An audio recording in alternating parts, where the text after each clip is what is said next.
Flat just 7 years అవుతుంది. And usage కూడా చాలా చాలా తక్కువ. ఫ్లాట్ కూడా చాలా పెద్దగా వాడలేదు. అండ్ ఫ్లాట్ కూడా చాలా చాలా స్పేషియస్గా వచ్చింది. అండ్ 1850 టోటల్ వస్తుంది అనమాట. ప్లింత్ వచ్చేసి వాటికి 1450 ప్లింత్ వస్తుంది. 80 గజాలు అయితే అన్డివైడెడ్ షేర్ ఇచ్చారు. 80 గజాలు యూడిఎస్ వస్తుంది అనమాట, అన్డివైడెడ్ షేరు. ఇదంతా మనకి మెయిన్ హాల్ అవుతుంది. ఫ్లాట్ అయితే రెడీ టు మూవ్లో ఉంది.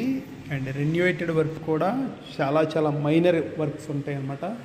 మేజర్ వర్క్స్ అయితే ఎక్కడా లేవు, జస్ట్ మైనర్ వర్క్స్ మాత్రమే ఉన్నాయి. ఫ్లాట్ అయితే చాలా స్పేషియస్గా ఉంది. అండ్ రోడ్డు కూడా వచ్చేసేపటికి 60 feet రోడ్ వస్తుంది. ఈస్ట్ ఫేసింగ్ 60 feet రోడ్ వస్తుంది. ఫ్లాట్ ఫేసింగ్ వచ్చేసేపటికి వెస్ట్ అవుతుంది.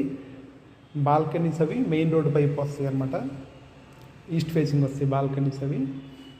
ఫ్లాట్ అయితే ఒకసారి చూపిస్తాను.